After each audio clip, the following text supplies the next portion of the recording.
Assalamualaikum warahmatullahi wabarakatuh. Nama saya Kolbuti Krosadi, NIM 1905 Saya dari kelas S1 Sistem Informasi. Di sini saya akan mempresentasikan materi berjudul Model Infrastruktur Jaringan.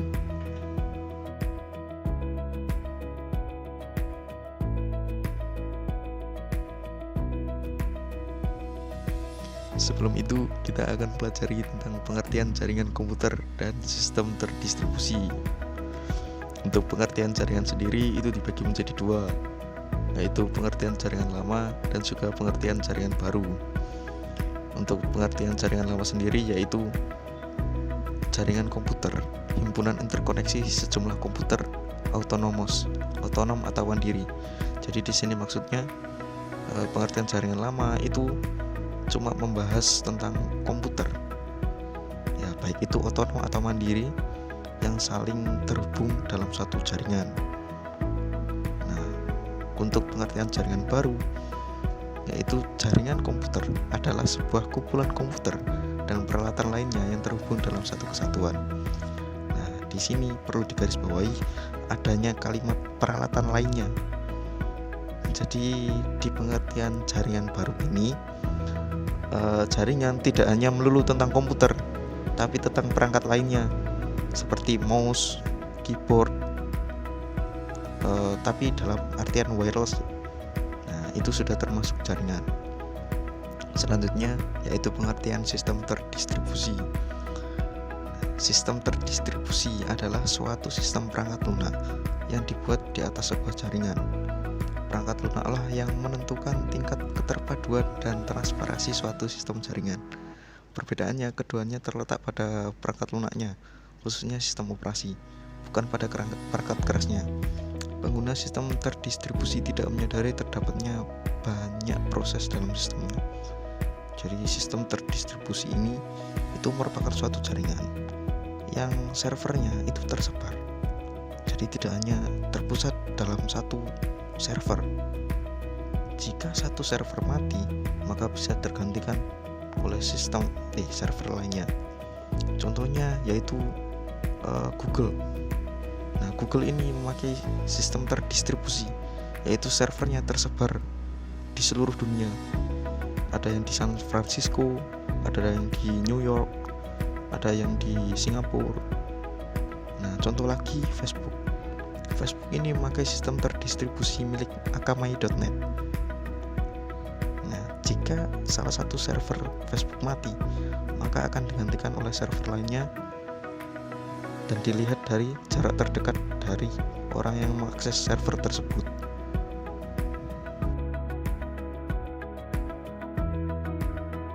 Selanjutnya yaitu pembagian jaringan berdasarkan jangkauan geografis. Yang pertama ada PAN atau Personal Area Network. Jadi di PAN ini itu cakupannya hanya personal.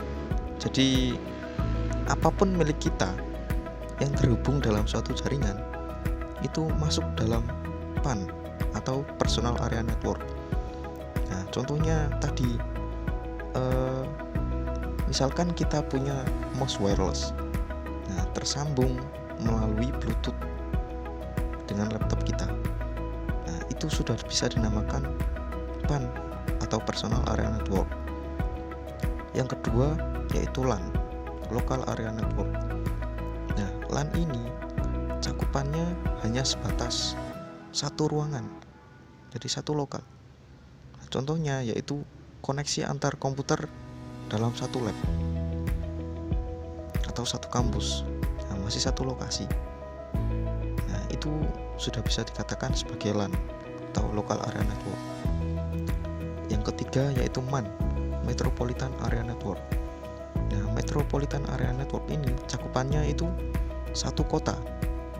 Jadi menghubungkan bangunan-bangunan yang ada dalam satu kota yang memiliki jaringan.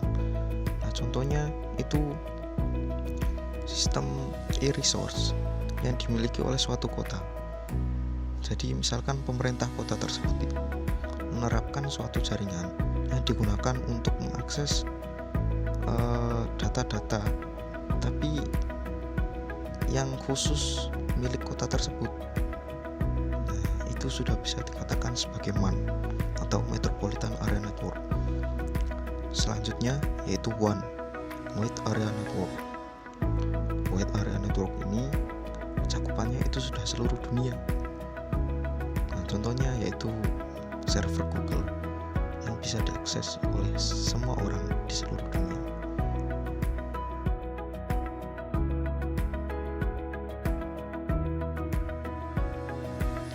Selanjutnya yaitu pembagian jaringan berdasarkan hak akses.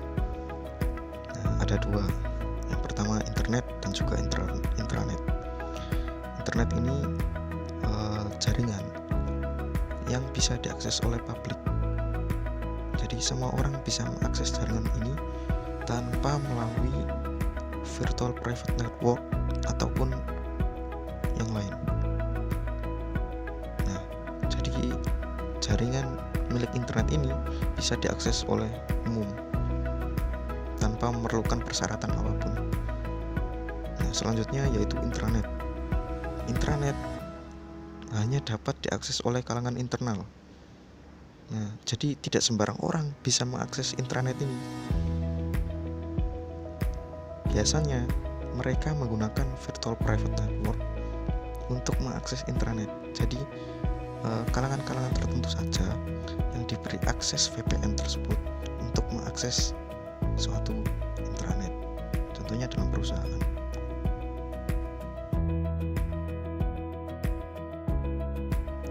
Selanjutnya yaitu pembagian jaringan berdasarkan cara membangunnya.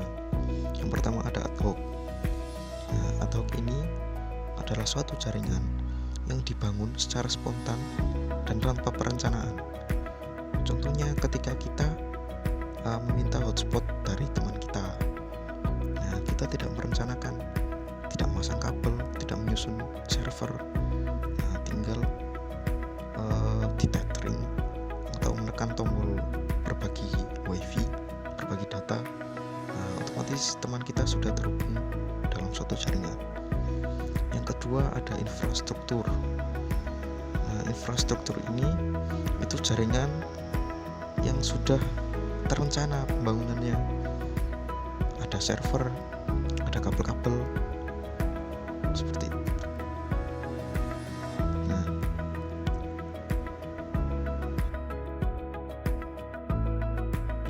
selanjutnya yaitu macam-macam topologi jaringan.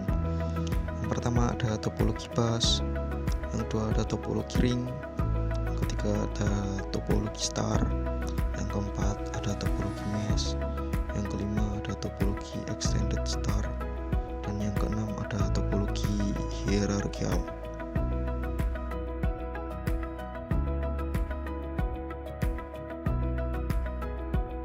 Selanjutnya yaitu tentang kelebihan dan kekurangan topologi bus. Kelebihan topologi bus, yang pertama biaya instalasi yang bisa dibilang sangat murah karena hanya menggunakan sedikit kabel. Ya, karena topologi bus itu hanya menggunakan kabel yang memanjang, yang kemudian komputernya terhubung di sisi kiri dan kanan, sehingga kabel yang dipakai itu sedikit, jadi tidak boros kabel dia. Yang kedua yaitu penambahan klien atau workstation baru dapat dilakukan dengan mudah.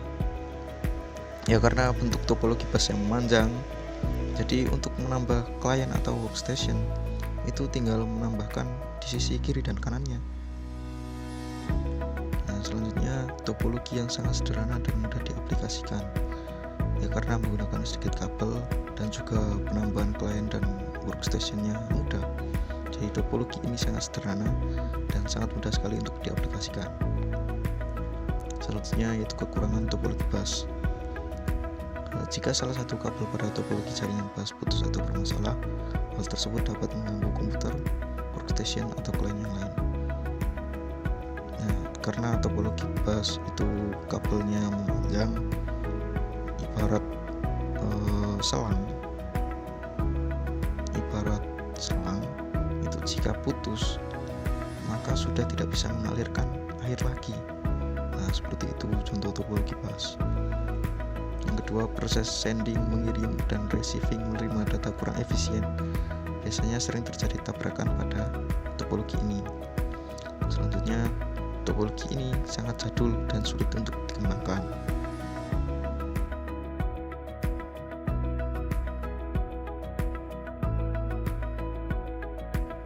Selanjutnya yaitu kelebihan dan kekurangan topologi star. Untuk kelebihan topologi star sendiri, yang pertama, apabila salah satu komputer mengalami masalah, jaringan pada topologi ini tetap berjalan dan tidak mempengaruhi komputer yang lain. Yang kedua, bersifat fleksibel. Yang ketiga, tingkat keamanan bisa dibilang cukup baik daripada topologi bus. Yang ketiga, kemudahan deteksi masalah cukup mudah jika terjadi kerusakan pada jaringan. Nah, pada poin pertama dijelaskan kalau salah satu komputer mengalami masalah, maka tidak mempengaruhi komputer yang lain. Ya karena bentuk topologi star ini dia terhubung pada satu server, tapi kabel yang digunakan oleh klien atau workstation-nya itu tetap sendiri-sendiri. Jadi jika terjadi masalah pada satu komputer, maka dia itu tidak berpengaruh pada komputer yang lain. Nah, untuk kekurangannya sendiri, yang pertama, jika switch atau hub yang notabene sebagai titik pusat mengalami masalah, maka seluruh komputer yang terhubung pada topologi ini juga mengalami masalah. Yang kedua, cukup membutuhkan banyak kabel, jadi biaya yang dikeluarkan bisa dibilang cukup mahal. Yang ketiga, jaringan sangat tergantung pada terminal pusat. Nah, dalam kekurangannya, karena hub itu dia terpusat dan dihubungkan oleh kabel-kabel milik klien atau workstation. Nah, jika switch atau hub ini rusak, maka dia akan merusak seluruh jaringan milik komputer kliennya.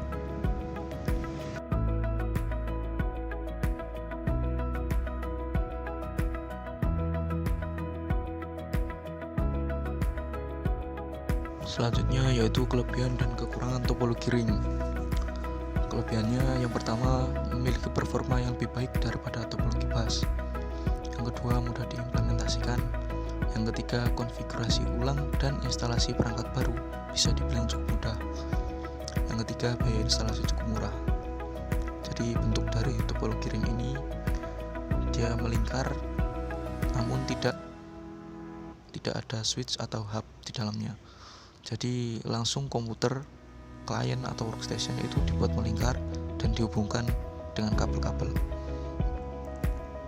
Untuk kekurangannya sendiri, yang pertama, kinerja komunikasi dalam topologi ini dinilai dari jumlah atau banyaknya titik atau node. Jadi semakin banyak titik atau node, maka kinerja dari topologi ini itu semakin buruk. Yang ketiga, troubleshooting bisa dibilang cukup rumit. Yang ketiga, jika salah satu koneksi putus, maka koneksi yang lain juga ikut putus. Yang keempat, pada topologi ini biasanya terjadi collision atau tabrakan data.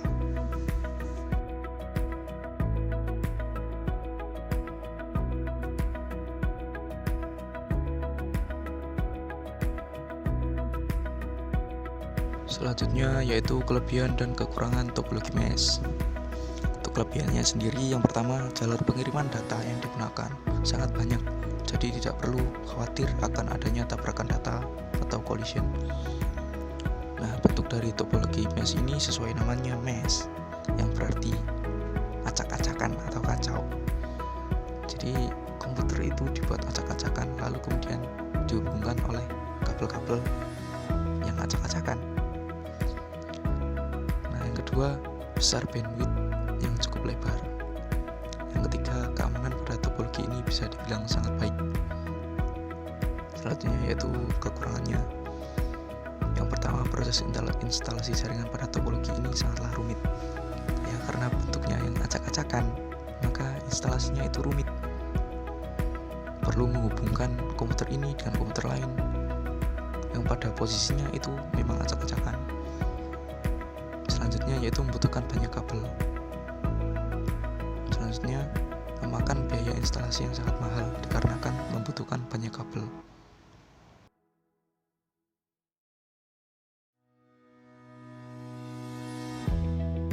Selanjutnya yaitu pembagian jaringan berdasarkan cara penggunaan kabel.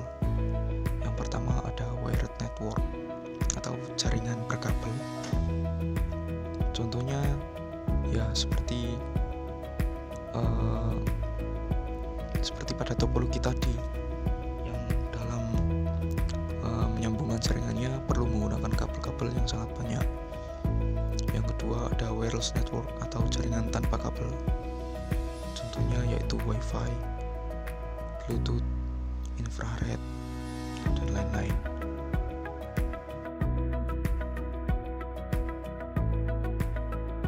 Selanjutnya yaitu pembagian jaringan berdasarkan cara siarannya.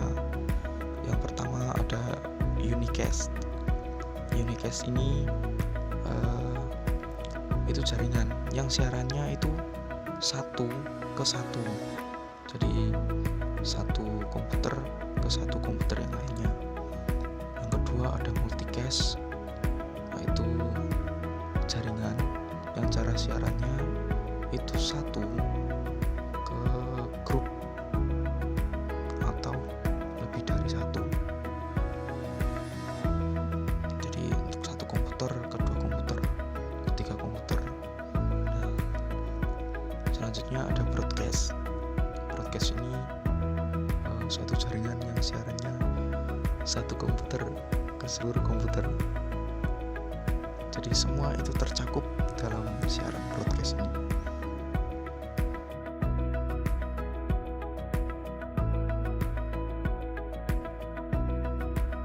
Sekian presentasi saya tentang materi model infrastruktur jaringan. Kurang lebihnya mohon maaf. Wassalamualaikum warahmatullahi wabarakatuh.